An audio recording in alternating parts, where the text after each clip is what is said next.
Dijo que, si realmente la amaba, debía pagar sus deudas. La escuché unos segundos y entendí que para ella el amor ya parecía una transacción. El jueves pasado por la noche estaba sentado en el sofá revisando correos del trabajo cuando mi novia, Renata, se acomodó a mi lado con esa expresión que anuncia una conversación complicada. Llevábamos casi 3 años juntos y vivíamos desde hacía 1 año y medio en mi departamento. Yo pagaba la hipoteca, ella cubría los servicios y ambos compartíamos los gastos de comida. Hasta ese momento, pensaba que nuestra relación funcionaba bien. Necesitamos hablar sobre nuestro futuro, dijo mientras tomaba mi mano. Dejé el teléfono a un lado y le pregunté qué ocurría. Respiró hondo antes de hablar. Si realmente queremos construir una vida juntos, tenemos que resolver el tema de mis préstamos estudiantiles. Nos están frenando para casarnos, comprar una casa más grande o formar una familia. Eso no me pareció extraño. Ya habíamos hablado antes de sus deudas universitarias. Según ella, debía alrededor de $35.000 por su MBA. No era una cifra pequeña, pero tampoco imposible de manejar. Está bien, respondí. ¿Qué tienes pensado? ¿Refinanciar? ¿Consolidar la deuda? Entonces apretó mi mano con más fuerza y soltó la frase que cambió todo. Si de verdad me amaras, simplemente pagarías todo. Me quedé inmóvil por unos segundos. Trabajo en consultoría informática y gano alrededor de $95.000 al año. Tengo un buen salario, sí, pero $35.000 no son una cantidad insignificante. Renata, es muchísimo dinero. Antes de decidir algo así, quiero ver los documentos y entender bien la situación. Su expresión cambió al instante. Pasó de tranquila a defensiva. ¿Por qué necesitas ver los papeles? ¿No confías en mí? No se trata de confianza. Quiero revisar tasas de interés, condiciones de pago, esas cosas importan. Ella se levantó del sofá y cruzó los brazos. Sabía que esto iba a pasar. Camila me dijo que reaccionarías así. Dices que me amas, pero cuando llega el momento de demostrarlo, te vuelves frío y calculador. Camila era su mejor amiga. Divorciada 2 veces y convencida de que todos los hombres son basura. Pedir ver documentos antes de tomar una decisión financiera de $35.000 es lo normal, respondí. Es responsabilidad. Pero ella empezó a levantar la voz. Si me amaras, no necesitarías pruebas. Diego habría pagado sin hacer preguntas. Diego. Su exnovio. El hombre que, según ella, le había roto el corazón años antes de conocerme y al que seguía mencionando cada vez que discutíamos. No soy Diego, contesté con calma. Y si quieres mi ayuda, necesito ver los préstamos. Se marchó al dormitorio dando un portazo. Me quedé sentado sintiendo que algo no encajaba. Desde hacía meses se comportaba raro con el dinero. Pedía efectivo para emergencias que nunca explicaba del todo. Recibía paquetes que decía que eran devoluciones, aunque jamás parecía devolver nada. A la mañana siguiente actuó como si nada hubiera ocurrido. Preparó desayuno, me besó antes de irse al trabajo y siguió con su rutina habitual. Pero yo no podía quitarme la sensación de encima. Así que hice algo que probablemente muchos considerarían exagerado. Contraté a un contador forense. Un amigo que pasó por un divorcio complicado me dio el contacto. El hombre se llamaba Martín y se especializaba en investigaciones financieras. Me cobró $1.500 por adelantado. Le expliqué que necesitaba verificar ciertas obligaciones económicas antes de realizar un pago importante. Le di el nombre completo de Renata, la universidad donde estudió y las fechas aproximadas. También le mencioné que supuestamente tenía $35.000 en préstamos estudiantiles. 3 días después me llamó al trabajo. Señor Ramírez, le recomiendo sentarse para escuchar esto. Lo que descubrí me dejó helado. Sí, Renata tenía préstamos estudiantiles. Pero no eran $35.000. Eran apenas 8.700, y llevaba años pagando solo el mínimo. El resto de la deuda era otra cosa. Un préstamo automotriz de $26.000 para un BMW M3 adquirido 4 años atrás. El préstamo estaba a nombre de Renata. El dueño registrado del vehículo era Diego, su exnovio. Durante 4 años ella había pagado $540 mensuales por el auto de su ex. Y eso no era todo. El préstamo se había abierto apenas 2 meses antes de la supuesta ruptura entre ellos. Ella figuraba como única responsable. Él ni siquiera aparecía como codeudor. Los registros del seguro mostraban 2 accidentes menores causados por Diego. La matrícula del auto seguía renovándose a nombre de él. Martín también encontró patrones en los retiros de efectivo de Renata. Cada mes, alrededor del día 15, retiraba entre $500 y $600 en efectivo. El pago del BMW se debitaba el día 20. Entonces entendí algo horrible.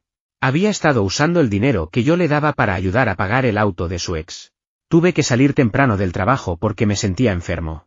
Cuando llegué al departamento, Renata estaba con Camila tomando vino y riéndose de algo en el teléfono. Ambas se quedaron calladas al verme entrar. Llegaste temprano, dijo Renata, claramente nerviosa. Necesitamos hablar. A solas. Camila puso los ojos en blanco.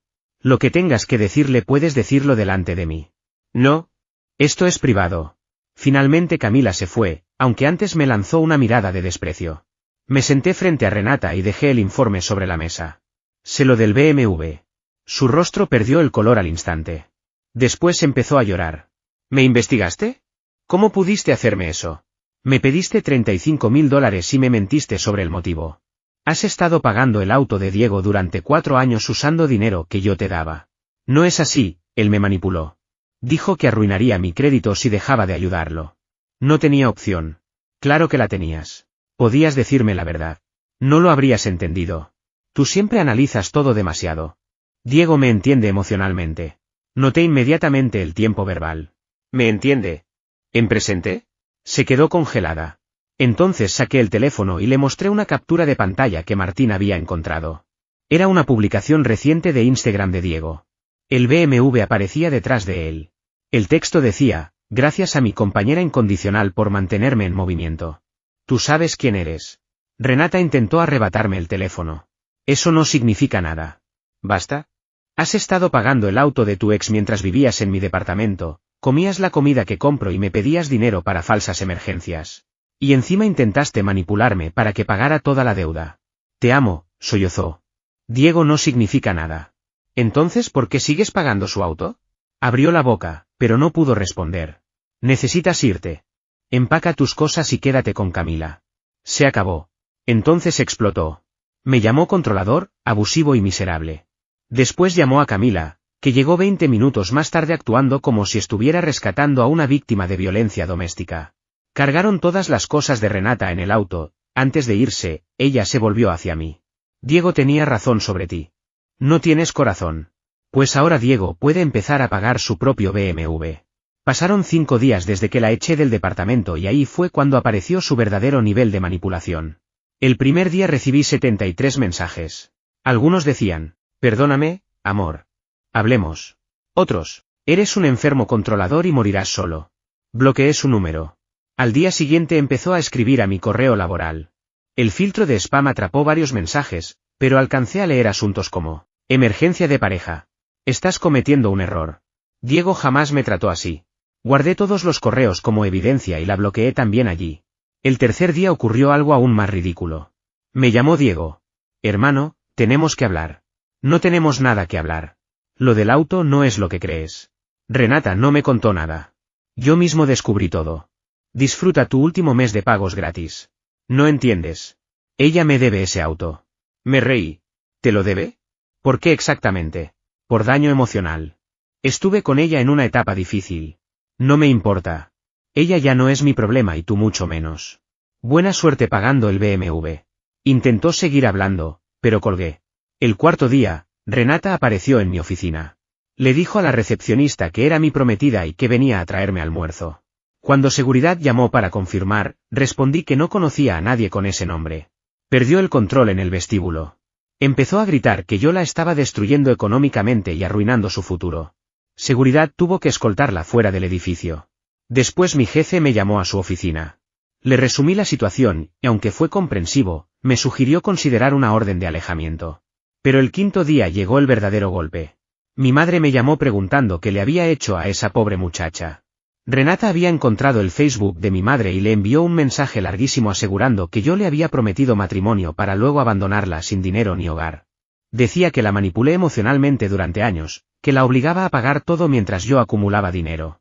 Incluso le envió capturas falsas de supuestas conversaciones donde yo decía cosas horribles. A primera vista parecían reales. Pero los horarios no coincidían y, además, había escrito mal mi apellido en el contacto. Pasé 2 horas hablando con mi madre y mostrándole las pruebas reales. Estaba furiosa. Pero no conmigo, sino con Jenny. Decía que era increíble que hubiera usado a su exnovio para manipularme y que encima intentara ponerla en mi contra y alejarla de su propio hijo. Pero lo mejor vino después. La noche siguiente, cerca de las 11, recibí una alerta de mi aplicación de monitoreo crediticio. Alguien había intentado solicitar una tarjeta usando mi número de seguro social. Y claro, Jenny conocía esos datos porque muchas veces me ayudó con documentación fiscal y trámites de impuestos. Llamé de inmediato a la compañía de la tarjeta. El departamento antifraude detectó la irregularidad y canceló la solicitud antes de que avanzara. Después hice algo que debía haber hecho mucho antes, congelé completamente mi historial crediticio. A la mañana siguiente desperté con un correo. No era de Jenny. Era de Tori. El asunto decía, necesitas arreglar esto. En el mensaje explicaba que Jenny se estaba quedando en su casa y que no podía pagar ni siquiera su parte de los gastos porque yo la había dejado sin dinero de un día para otro. Según ella, si tuviera algo de decencia, al menos le daría dinero suficiente para recuperarse. También mencionó que Jenny estaba considerando declararse en bancarrota por el problema del automóvil. Kate, al parecer, amenazaba con demandarla si dejaba de pagar el préstamo. Y, por supuesto, Tori concluía diciendo que todo era mi culpa por no haber ayudado desde el principio. Según ella, un hombre de verdad se hacía cargo de los problemas de su pareja sin hacer preguntas. Incluso aseguró que Jenny pensaba demandarme por manutención de convivencia porque prácticamente éramos un matrimonio. Añadió que su primo abogado decía que tenía un caso sólido y terminó con una amenaza, haz lo correcto antes de que esto empeore. Le reenvié el correo a uno de mis amigos, que sí es abogado de verdad. Su respuesta fue inmediata. La unión libre ni siquiera tiene validez legal en este estado. Que lo intenten si quieren. Pero yo todavía no había terminado. Tori cometió un error enorme, envió ese mensaje desde su correo corporativo. En la firma aparecía su nombre completo, su cargo y la empresa donde trabajaba. Ella estaba en el área de recursos humanos de una firma financiera. Usar una cuenta empresarial para lanzar amenazas legales falsas no era precisamente una buena idea. Así que reenvié el correo al departamento de ética de su compañía. Después hice una cosa más. ¿Recuerdan al contador forense, Bradley? Le pedí que investigara un poco más a Kate. Y vaya sorpresa. El tipo tenía otros 2 préstamos de autos, varias cuentas en cobranza, procesos de desalojo en 3 departamentos distintos durante los últimos 5 años y un juicio menor donde un excompañero de vivienda lo demandaba por $4,000. Organicé toda esa información y se la envié a Jenny con el asunto. Parece que tu compañero inseparable está bastante acabado. Suerte con eso. Y todavía faltaba algo. Llamé al concesionario BMW donde se originó el préstamo y hablé con el gerente financiero. Aunque mi nombre no figuraba en el contrato y yo no podía exigir nada, el hombre comentó algo interesante: si el auto entraba en proceso de recuperación por falta de pago, les sería muy útil saber dónde encontrar el vehículo. Y casualmente, yo conocía la dirección exacta. Actualización 3. Han pasado 2 semanas desde que todo explotó y las consecuencias han sido exactamente lo que merecían. Primero, Tori. El departamento de ética de su empresa tomó muy en serio el correo que envió desde la cuenta corporativa. Usar recursos de la compañía para hacer amenazas legales fue una violación importante de sus políticas. La suspendieron mientras investigaban el caso, y por lo que me contó un amigo en común que trabaja allí, probablemente terminaría despedida. Intentó salvarse diciendo que Jenny había hackeado su cuenta, pero eso solo empeoró las cosas porque ahora también estaba mintiendo durante la investigación interna. Y el supuesto primo abogado, ni siquiera era abogado. Era asistente legal. Cuando el equipo jurídico de la empresa le pidió confirmar la historia sobre la manutención por convivencia, él se deslindó de inmediato y prácticamente dejó sola a Tori. Ahora hablemos de Kate. Después del correo que le envié, Jenny entró en pánico y lo enfrentó por todas sus deudas ocultas. Él respondió acusándome de inventarlo todo y logró convencerla de que yo solo quería separarlos porque estaba celoso de la conexión especial que tenían. Y ella le creyó. Le creyó hasta el martes pasado a las 6 de la mañana, cuando apareció el equipo de recuperación para llevarse el BMW. Jenny había fallado el pago de ese mes. El primero en 4 años. Pero el préstamo ya estaba marcado como de alto riesgo por la enorme cantidad de pagos atrasados que había cubierto con penalizaciones. Así que una sola cuota impaga bastó para activar el embargo inmediato. Kate llamó a Jenny gritando desesperado. Ella estaba en casa de Tori. Y Tori, sin saber que estaba a punto de ser suspendida en el trabajo. Kate exigió que apareciera inmediatamente con dinero en efectivo para detener la recuperación del auto. Jenny reunió como pudo $1,200. Irónicamente, parte de ese dinero era efectivo que había escondido en nuestro apartamento y olvidó llevarse cuando se marchó. Llegó justo cuando estaban subiendo el BMW a la grúa. El encargado fue completamente profesional.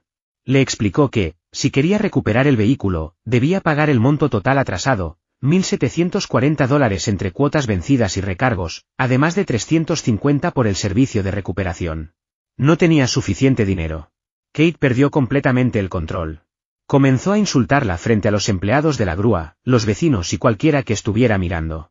La llamó inútil, patética y aseguró que había destruido su vida. Pero lo peor vino después.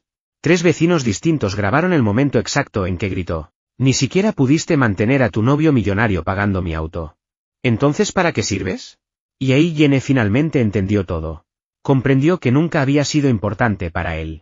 Solo era una fuente de dinero. Los vídeos se difundieron rapidísimo en redes sociales. Alguien etiquetó a ambos y la historia se volvió medio viral en la ciudad. El cazafortunas terminó siendo estafado por otro cazafortunas. La reputación de ambos quedó destruida. Pero todavía faltaba más.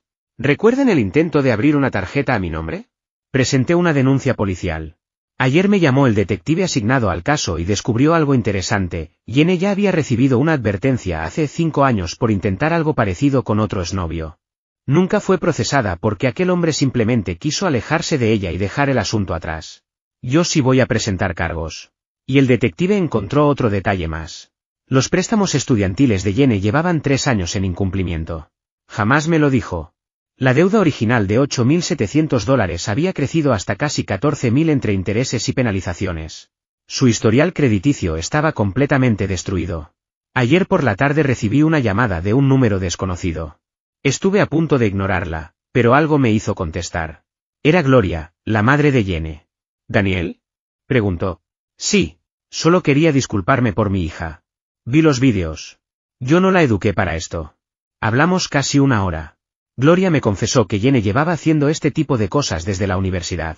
Había usado a 3 novios distintos para pagar gastos relacionados con Kate. Ella y su esposo dejaron de ayudarla económicamente hace 2 años cuando descubrieron la situación. También me contó que Kate llevaba manipulándola desde la secundaria y que este ni siquiera era el primer vehículo que Jenny le compraba. Antes hubo una motocicleta que desapareció, aunque todos sospechaban que en realidad él la había vendido. Gloria incluso se ofreció a devolverme cualquier dinero que Jenny me hubiera quitado. Rechacé la oferta, aunque valoré mucho el gesto. Antes de despedirse me dijo que estaban obligando a Jenny a ir a terapia o quedar completamente fuera de la familia. Última actualización. Esta mañana Jenny me escribió desde otra cuenta de correo. No era una disculpa. Tampoco un agradecimiento por no haber llevado el proceso penal todavía más lejos. El asunto decía: espero que estés feliz. En el mensaje me culpaba de absolutamente todo. Decía que Kate ya no quería hablarle, que Tori estaba perdiendo su trabajo por culpa de mi correo vengativo, que ahora estaba sin hogar y sin automóvil, y que sus propios padres la trataban como una criminal. Todo, según ella, porque yo no fui capaz de confiar en ella y ayudarla con los préstamos como lo haría un novio normal. Terminó diciendo que tendría que regresar a su ciudad natal y trabajar en la ferretería de su padre porque su vida estaba arruinada. Luego preguntó: ¿ya estás satisfecho? Solo respondí una línea: el préstamo del auto de tu exnovio nunca fue mi problema. ¿Tú tampoco? Después bloqueé esa dirección también. Actualización final. Han pasado 3 meses y quería cerrar esta historia definitivamente. Jenny regresó a su ciudad natal. Según Gloria, que todavía me escribe de vez en cuando para asegurarse de que estoy bien, una mujer realmente amable, Jenny ahora trabaja en la ferretería familiar y vive otra vez con sus padres. Como parte del acuerdo judicial por el robo de identidad, está obligada a asistir a terapia. Recibió 18 meses de libertad condicional y tuvo que pagarme $500 de restitución por los servicios de monitoreo crediticio. Kate, sin el BMW gratuito, ya no pudo mantener su imagen de hombre exitoso. La última vez que escuché de él, estaba durmiendo en sofás ajenos y tratando de convencer a nuevas novias para que invirtieran en sus grandes ideas de negocio. Mucha suerte con eso. Tori finalmente fue despedida. Intentó demandar a la empresa por despido injustificado y el resultado fue exactamente el que cualquiera imaginaría. Ahora trabaja en una tienda y pasa el tiempo publicando indirectas en redes sociales sobre amistades falsas y traiciones. Estoy bastante seguro de que se refiere a Jenny, quien la dejó sola durante toda la investigación. El BMW terminó subastado. Aún así, Jenny sigue debiendo cerca de $12.000 después de la venta del vehículo. Sumado a los préstamos estudiantiles en mora, su crédito quedará destruido durante años. En cuanto a mí, estoy bien. Comencé a salir con alguien nuevo. La conocí en un taller de educación financiera al que empecé a asistir después de todo este desastre. Pensé que no me vendría mal aprender más sobre el tema. Ella creyó que toda la historia era una locura, pero dijo que manejé la situación correctamente. Ahora bromeamos con que nuestra primera cita jamás incluirá revisar préstamos ni contratos financieros. Aunque sí conservé el número de Bradley, el contador forense. Ahora incluso me envía tarjetas de Navidad. Dice que fui el caso más entretenido de todo su año. Supongo que la lección quedó clara. Cuando alguien te diga que el amor significa no revisar documentos ni hacer preguntas, corre. Corre rápido, corre lejos, y lleva contigo tu reporte crediticio. Ah, y una última cosa. La semana pasada recibí una notificación en LinkedIn. Kate intentó conectarse conmigo. Su mensaje decía: hola, hermano. Sin rencores por todo lo que pasó. Estoy comenzando un nuevo proyecto y busco inversionistas, ¿te interesa? El descaro absoluto. Presioné ignorar. Hay personas que simplemente nunca aprenden. Edito para responder algunas preguntas. Sí, guardé toda la documentación. Sí, mi abogado confirmó que estoy completamente protegido. Y no me arrepiento absolutamente de nada. Los $1.500 que pagué por el contador forense fueron la mejor inversión de toda mi vida.